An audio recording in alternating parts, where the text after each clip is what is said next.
Hey, welcome to our YouTube channel. We're so glad you clicked in. We just wanted to make sure that you know this is not for you to have an excuse to not coming on Wednesday night, but this is a resource for you if you're unable to make it on Wednesday nights, whether you have a sports game, a practice, or you are sick or you're in quarantine, whatever it may be. This is just for those of you who are not able to make it. So we're excited to share what we did last night with you, but just a couple of announcements before we go into that. First off, high schoolers, you have a fall retreat on October 2nd through the 4th, and we have our waivers and all the information that you need, so you can contact me if you need any more information. And those waivers and deposits are due on September 13th. We only have 15 spots, so they're gonna fill up quick, so make sure you contact me or give us those waivers and those deposits so we can ensure you have a spot on that trip. So needless to say, we're in our series called This or That, so play the bumper.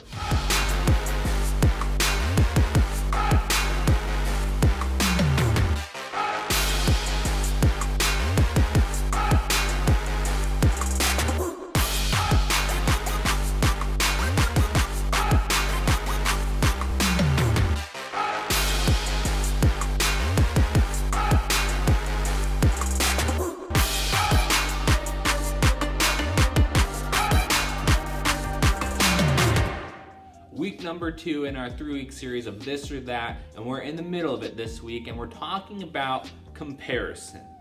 And it's when we hold this in our lives compared to that in someone else's, and suddenly we just don't feel like we measure up, or we don't like how our life is going, because that's what comparison does. It destroys what we want, and it's a bigger part of our lives more than we realize. Whether you think you have comparison in your life, either way you do, whether you think you do or not. And comparing our this to their that leaves us feeling in all kind of ways. It can leave us disappointed, hopeless, frustrated, anxious, or maybe even motivated, or some of us even feel better about ourselves because we compare ourselves to others. But today, regardless of where you feel when you compare yourself to others, we're going to be talking about the feeling of jealousy. And I know in middle school, I had 2 friends, and we had this friend triangle going on. And in middle school, our classes got separated, and I was in a lot of the classes that my 2 other friends were not. And I was so jealous of the one student my one friend who was always with my other friends. I felt like I was getting left out. I was jealous of being in the class that he was not being in the class that he was a part of.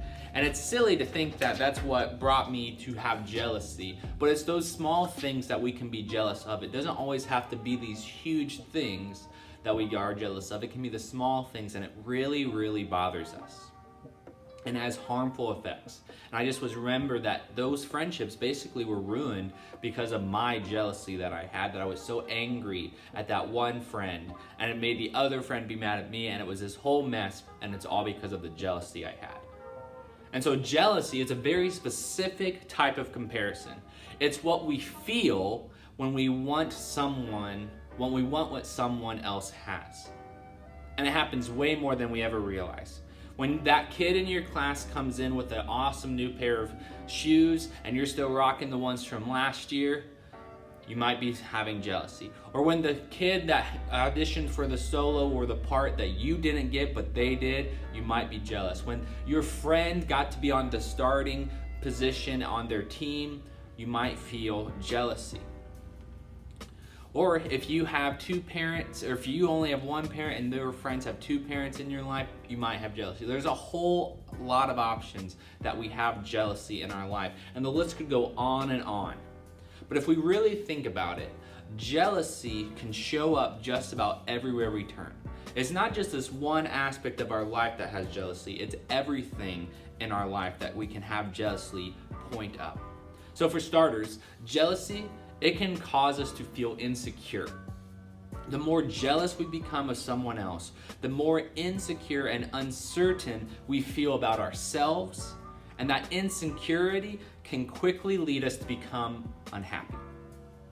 Unhappy with our stuff, unhappy with our friends, unhappy with our appearance, unhappy with our family, unhappy with our status at school, unhappy with all sorts of things. And it's hard to be happy with the part of us that we are constantly being jealous about. We're constantly letting jealousy motivate the way we see ourselves. And that's why we maybe even end up angry about it. That we're so jealous of what the other person has that we actually get mad. Mad at our parents for not letting us have the things that we want. Maybe mad at God for not giving us the things of life that we think we deserve. Or maybe you don't feel the experience of jealousy when you're comparing yourselves to others because you actually feel better about your lives. That we feel pretty good about our lives. When we look at this compared to that in other people's lives, if we're being honest, we may feel better and see that we're doing better than them or that we have it better off than those. And it doesn't matter even if you are in that boat. It's a never-ending cycle that you will always want something more. You will always desire the next best thing, and you never can be content with what you have. So we keep comparing ourselves, we keep trying to measure ourselves to others, and eventually we're going to have jealousy creep into our lives because it will never stop being a battle for us. And that is why jealousy gets tricky, because it doesn't just impact us, it impacts our relationship with other people. When we're jealous of someone else, we sometimes start keeping our distance from them because we're angry with what's happening. We avoid them because we don't want to deal with the jealousy that's inside our hearts. Or we start talking about them in a negative way or behind their back because we're jealous and we want to destroy them. And we stop being able to celebrate the good in other people's lives because it only reminds us of what is missing in our own life. That's what jealousy does. It keeps us from celebrating the good things around us, both in our lives and in the lives of others. And for me, that's just not a life I want to live. I don't want to be unhappy simply because this does not compare to that in someone else's. I don't want to be the kind of friend or the family member or teammate that can't be happy for someone else because of jealousy. So what do we do? How can we keep ourselves from letting jealousy and comparison change the way we see ourselves and others?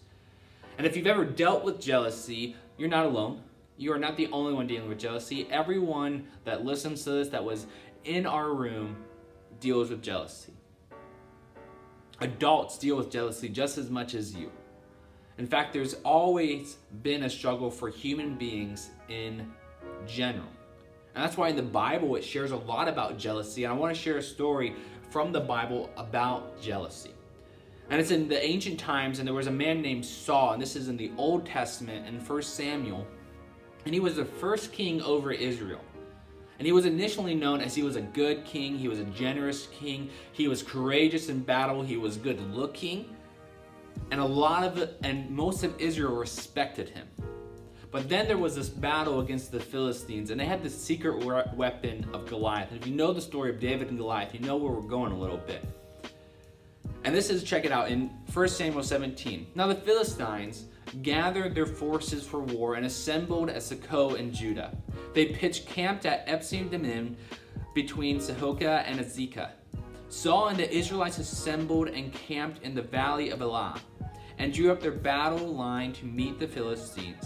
The Philistines occupied one hill and the Israelites the other, with the valley between them. And it's a perfect setup for a good old-fashioned showdown, Philistines and the Israelites, but the Philistines had a secret weapon. A champion named Goliath, who was from Gath, came out of Philistine camp. His height was 6 cubits and a span, and he had bronze helmet on his head and wore a coat of scale armor of bronze weighing 5,000 shekels. So obviously, this was a big dude. He was also a champion. He was not a loser, he was a winner. He crushed people. So who would stand against him? The Israelites are saying, who are you going to stand? Who's going to do this? And then we get David.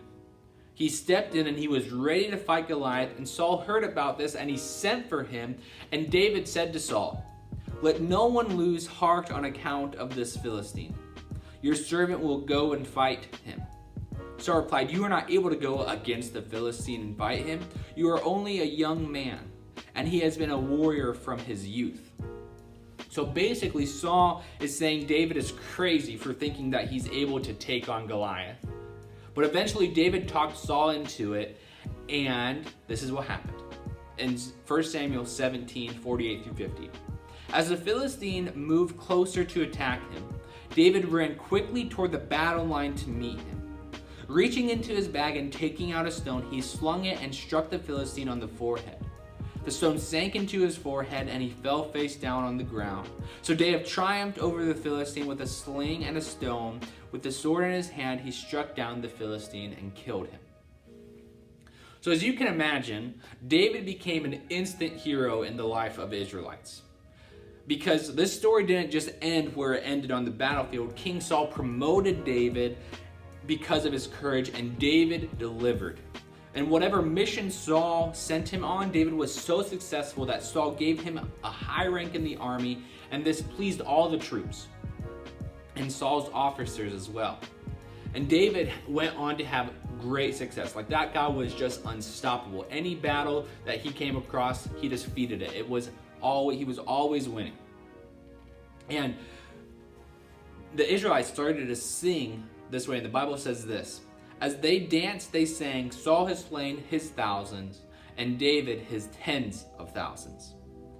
And the people dance in joy and rejoicing of what David is able to do, that they are always winning, and they celebrated him and praised him for all that he was able to accomplish. And this is what Saul's reaction is in 1 Samuel 18, 8 through 9. Saul was very angry. This refrain displeased him greatly. They have credited David with tens of 10,000s, he thought, but me with only thousands. What more can he get but the kingdom? And from that time on, Saul kept a close eye on David. As the people continued to praise David for all the heroic things that he was able to accomplish, they just really loved David. And that's when jealousy set in for Saul. Saul saw all of the accomplishments David's had and how people started to love and admire him, and he was jealous of it. And when Saul saw how successful he was afraid of him. Saul couldn't have been happy for David or even for his country that David is fighting for. He couldn't have applauded him along with the people and celebrated the fact that David helped his nation succeed. But instead, Saul felt threatened by David's rise. In fact, eventually, Saul had so much jealousy that he plotted to kill David and spent the large majority of the rest of his life chasing after him in hopes of taking David out.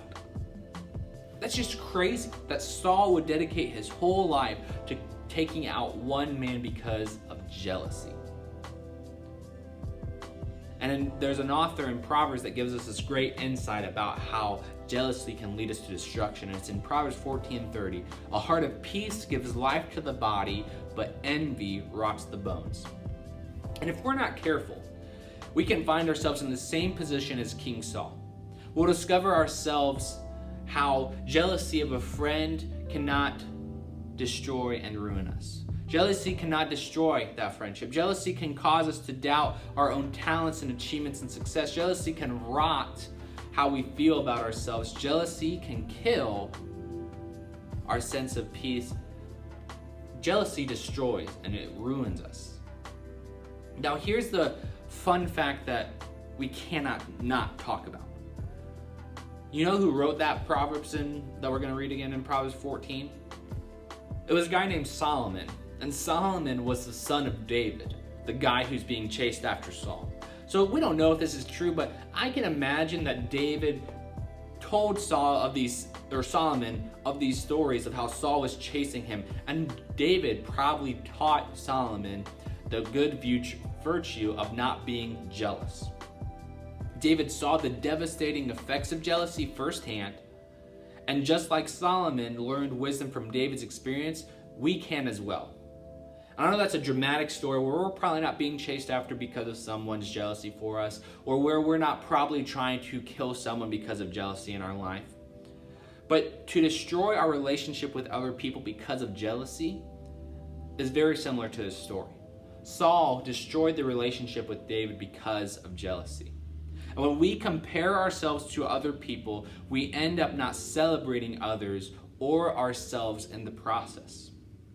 In another place in the Bible, in Proverbs 14, remember we already read it, a heart of peace gives life to the body, but envy rots the bones. And envy is just another word for jealousy. And the writer, Solomon, said it has the potential to rot or break down your bones. I don't know if you've ever smelled rotten food, but it's not good. It's disgusting. I don't want to eat it. I don't want to smell it. And that's what it does to our bones, the things that make us able to move and hold our body up. Jealousy impacts the way our lives from the inside out. It starts from the inside and rots us out. But think about how your bones are for a second. They're pretty important for your body. We can agree that your bones are important. They're the core of what holds you up and what makes the shape of you. And the writer of Proverbs was painting this pretty awful picture of how envy will hit the core of who you are. Jealousy rots you to your core. It decays, it breaks you down, it eats at you. So when you compare your life to someone else's, the jealousy you feel eats at you. It can cause the way you see yourself to break down, and it can even cause your ability to celebrate anything good in your life. And that's what happened to Saul. The jealousy rotted everything in his life, and he was consumed with jealousy so much that he could hardly leave the nation because of it. People looked back at Saul and were sad and disappointed at him for being the king that he was. But David, he kept his heart at peace. And as the Proverbs tells us, that's what gives life to the body, peace. While jealousy breaks down, peace builds up. So even though David was hurt by Saul's jealousy and what Saul was trying to do to him, David kept an eye on what was promised to him by God and what helped him stay at peace. The good things in his life, he was able to stay at peace. Even though there was so many bad things in his life, the good things in his life, he was able to focus on that and celebrate those things. And the same can be true for us. When we keep our eye focused on what we do have rather than what we don't have, we're going to find more peace. When we stop focusing on what others have, we'll better be able to enjoy the good in our lives and in theirs. We can appreciate the great things happening in other people's lives as well as our own. Because the truth is, when we stop comparing, we can better celebrate others and ourselves. So how do we avoid comparison? How do we avoid jealousy in our lives? How do we choose to celebrate our others and ourselves instead of jealousy? And I think there's two ways. So it starts with one, you. Think about what you do have that's worth celebrating. And trust me, there is something. Even if you think there isn't, there is so many things that you are able to be thankful for and celebrate about in your life. There may be a lot of things that aren't, but take a moment to step away from those things and celebrate what you do have. Maybe just a sunny day or a song you really love, or the fact that you know God loves you. Big or small, start avoiding the jealousy by celebrating the good in your life. And number two, celebrate others or someone else. Don't just celebrate the things that you have, celebrate what others have and the things that they have going for them in their life. I don't just mean anybody else. I want you to try to find someone this week to celebrate the person that you're actually jealous of right now. There's someone in your life that you're jealous of, that they have something that you want. So this week, focus on celebrating what they have and celebrating what is good in their life instead of being fueled by jealousy. And if all you can do is just pray for them, because prayer is so powerful. So if you can just only pray for them and celebrate and thank God for giving them what they have, that works too. Prayer is a great place to start for celebrating and appreciating someone else. So jealousy, it rots to the core. And this week, whatever you choose to do, whether it's taking a step to celebrate your life or celebrate others' lives, we need to know this. When we stop comparing, we can better celebrate others and ourselves. And that's what we want you to do. We want you to celebrate yourself and others because you're not being fueled by jealousy, but you're being fueled by celebration. So I want you to think about this one question. What's one thing or person I can celebrate?